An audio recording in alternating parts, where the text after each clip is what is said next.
We're going to talk about what happens if you stop thinking for 60 seconds. Are you ready?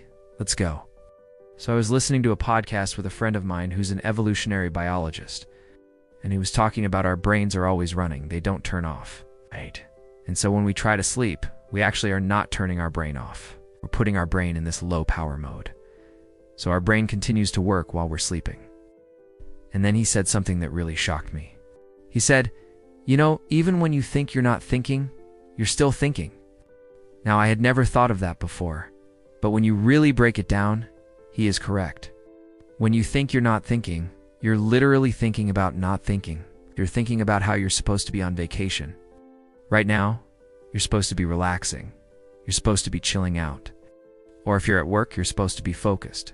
You're supposed to be doing this. You're supposed to be paying attention.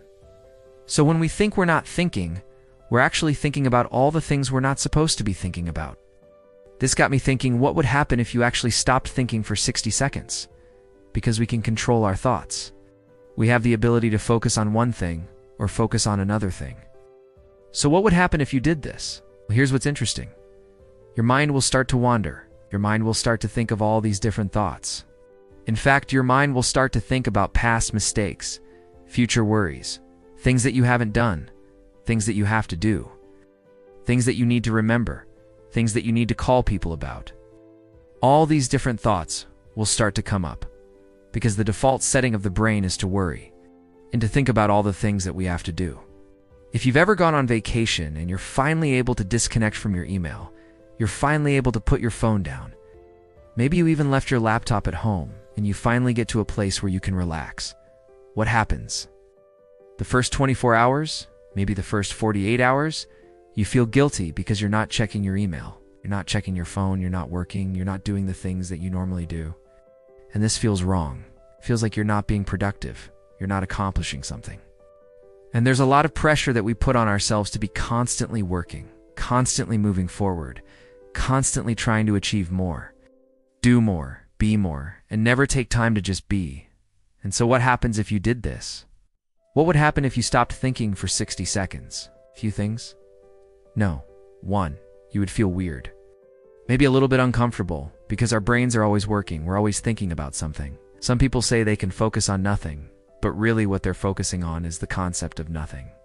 They're focusing on the idea of not thinking, so it's still thinking. No. Two, your body may relax a little bit. Maybe you'll take a deep breath. Maybe you'll feel a little bit more calm. Maybe your shoulders will roll down your back a little bit. Maybe your jaw will unclench. But at the same time, your brain is still going. It's still trying to figure out, what am I supposed to be doing right now? What am I supposed to be focusing on? And so it's kind of this weird sensation where your body may relax, but your brain is still going. The third thing that will happen is you're going to start to feel this sense of panic. What am I doing? Why am I not thinking? I'm not thinking. This is not normal. There's something wrong with me. I should be thinking. I should be doing something. And so you'll start to feel this sense of discomfort.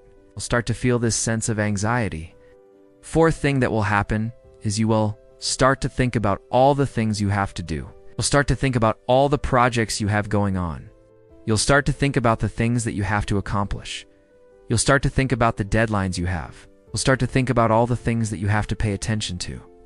And this can be overwhelming because all of a sudden you realize, I have a lot on my plate. I have a lot of responsibilities. I have a lot of things I have to do. If you're feeling a little bit behind, if you're feeling a little bit stressed, this can be a really uncomfortable feeling. The fifth thing that will happen is you will start to think about all the things you haven't done. You'll start to think about all the mistakes you've made in the past. You'll start to think about all the things you wish you could take back. And this can be really painful because all of a sudden you're reminded of all the things you haven't accomplished. You're reminded of all the mistakes you've made. You're reminded of all the things you didn't do that maybe you should have done. And this can lead to feelings of regret. This can lead to feelings of sadness. This can lead to feelings of disappointment. Sixth thing that will happen is you'll start to worry about the future. You'll start to worry about all the things that could go wrong.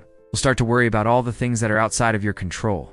And this can be really stressful because all of a sudden you realize there's a lot of things that I uncontrol. There's a lot of things that are out of my hands. There's a lot of things that I can't change. This can be really overwhelming. The seventh thing that will happen is you'll start to worry about what other people think about you. You'll start to worry about your reputation. You'll start to worry about how other people perceive you. And this can be really paralyzing because all of a sudden you realize I'm not doing enough. I'm not accomplishing enough. I'm not achieving enough. People are going to think less of me. They're going to think that I'm not capable. They're going to think that I'm not talented. They're going to think that I'm not smart. And this can be really limiting because all of a sudden you re-worried about what other people think. And you re-worried about your reputation, and you re-worried about how other people see you, and it is hard to move forward when you re-worried about all those things. Eighth thing that will happen is you'll start to worry about your mortality. You'll start to think about life and death, and you'll start to think about all the things that are really important to you. And this can be really sobering because all of a sudden you realize life is short, time is limited. I'm not doing everything I can. I'm not living to my potential. I'm not spending time with the people that I love as much as I could. And this can be really motivating, but it can also be really depressing. Now, if you're able to push through all of that, if you're able to sit with all of that discomfort, here's what will happen. After 60 seconds, you will feel amazing. You will feel relaxed. You will feel calm. You will feel at peace. You will feel grounded. You will feel present. You will feel like you can take on the world. You will feel like you can do anything. And this is because when you stop thinking, you're no longer in this future state. You're no longer in this past state. You are present. And the only way to do this, the only way to get to this place is to go through all those uncomfortable feelings, to sit with them, to be present with them, to acknowledge them, to accept them, and then let them go. When you let go of all those thoughts, when you let go of all those feelings, when you let go of all that stress, when you let go of all that worry, you will feel amazing. You will feel like you can do anything. You will feel like you're on top of the world. And this is the power of stopping thinking for 60 seconds. Now, this is not easy to do. In fact, it's almost impossible to do. But if you can do it, if you can sit with all that discomfort, if you can sit with all that stress, if you can sit with all that worry, if you can sit with all that anxiety, then you will feel amazing. I hope this helps. I hope this gives you some perspective. I hope this gives you some tools to manage your thinking. I hope this gives you some tools to manage your emotions. And I hope this gives you some tools to be more present in your life. Thanks for watching. I'll see you next time.